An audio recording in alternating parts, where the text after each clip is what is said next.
Hi, this is Tim of the 1916 Company. Welcome and thanks for logging on. If you love this watch, email me. I am still tmosso at thewatchbox.com. That is still my email address. It is still in the description below. All of your purchase and pricing questions will be answered. Reach out to me at tmosso at thewatchbox.com for pricing details. This is not what it seems. You may see a Breguet 3130BA in yellow gold, inspired by the Breguet Pocket Watch number 5, but what I see is a model launched in 1983 in one form still in the catalog today, representative of the work of Daniel Roth. Daniel Roth, as he's generally called by English speakers, joined Breguet in 1976 and stayed through the end of the Chaumet era, when the company moved from Paris to Le Sentier in Switzerland and established most of the design language conventions that continue to this day in Breguet watches. As a result, this model, launched in 1983 at the height of the Daniel Roth era at Breguet, this is truly one of his creations. In terms of design, architecture, and homage to the past, this is more a Daniel Roth than the newly released Daniel Roth subscription tourbillon, because he actually created this. It's easy to wear, very easy in fact, in yellow gold, 36.3 millimeters in diameter, with a solid case back. The advantage is slimmer than a display case back.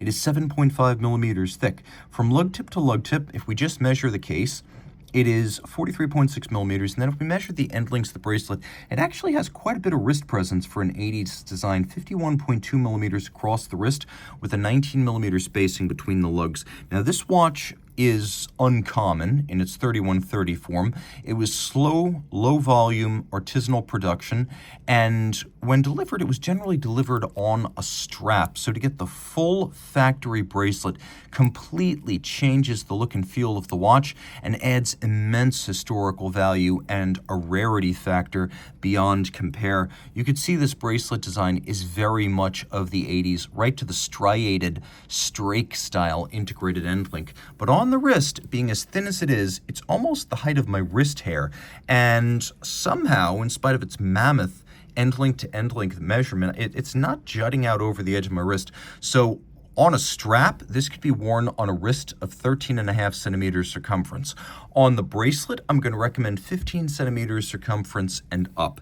The bracelet is massive. A lot of gold bracelets made in the 80s feel ropey or tinsel-like or under-constructed, not stout by modern standards. This actually feels like it has very little lateral play, and while it is supple and aerates the wrist quite nicely, it is also solid and inspires confidence in its structural integrity.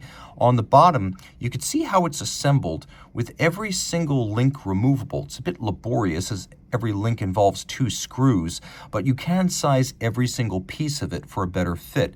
And because all of the links on both sides are removable, you should be able to get a good fit. We have staggered link size, shape, finish, and alignment, and it really is quite open. Again, this is the thing for Miami, this is the thing for Southern California where it's hot and you'd conventionally go through a lot of straps due to perspiration. No problems here. You can also see that the end link is distinctive and echoes the coining of the case flank. Throw in the clasp into the forefront, you could see that it has a double folding action and then an unusual clamshell lock. Rather than a clamshell that folds lengthwise with the bracelet, this clamshell actually folds over and across before snapping into place. Like the rest of the bracelet, it features differential finish with both polish and satination. Snaps open like that. So this bracelet is more than friction fit. It is actually quite well secured when it is closed. Now, rolling around to the case, this is old school Breguet case construction. You can see that the bracelet is held on using screws and bars, far more solid and dependable than spring bars. I love to see that on a heavy and expensive watch. The lugs are welded to the case. That is, the case and the lugs are made separately. The lugs are inserted into slots in the case flank, welded on by hand, and then all of the gathered metal from the weld is removed to create this super sharp break between lug and case. The case, cold rolled or wrought by cold rolling in order to create the coining, and then hand finished in a jig to clean up the look. Vintage inspired, unsigned crown. We have pusher adjusters for the complications on the dial. We have a mid case defined by a really symmetrical bezel and case back design, with the flange of the case back and the bezel defining the mid case. And then on the front, the dial is made of solid gold with a genuine rose lathe and straight line machine guilloche.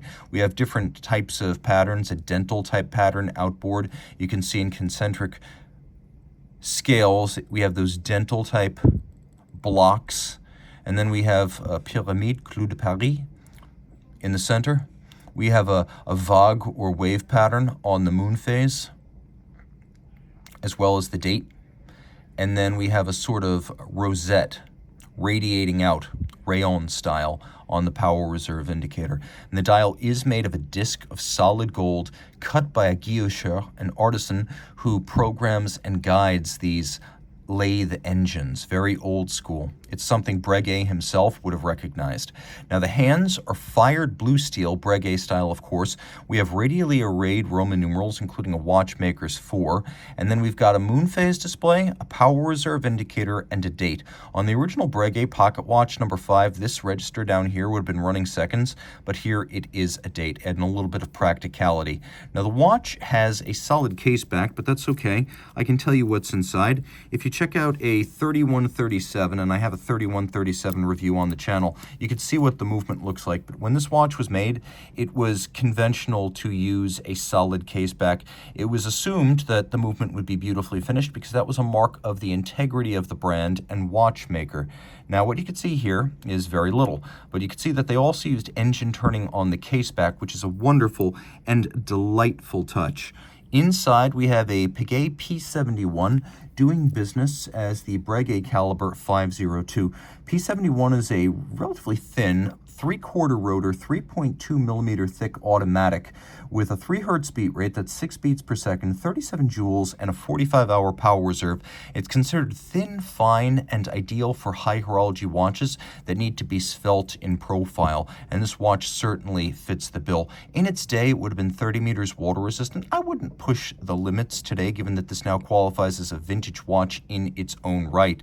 And it is a truly spectacular piece of heirloom quality that I believe will gain value because, unlike, say, F.P. Journe or Denis Flageolet or Kari Voutilainen, we have a comprehensive understanding of the watches that Daniel Roth worked on before founding his own brand. It's well established that he was with Breguet for over a decade and created almost everything we recognize as the modern Breguet. That is his other body of work, and this was one of the foundational models of that era, one of the 2 or 3 most important. This is a feat of independent watchmaking genius from a company with an all-time great name, owned by a bigger company that will provide parts and service forever. It's the bee's knees. Reach out to Team Mosso at thewatchbox.com for purchase and pricing details.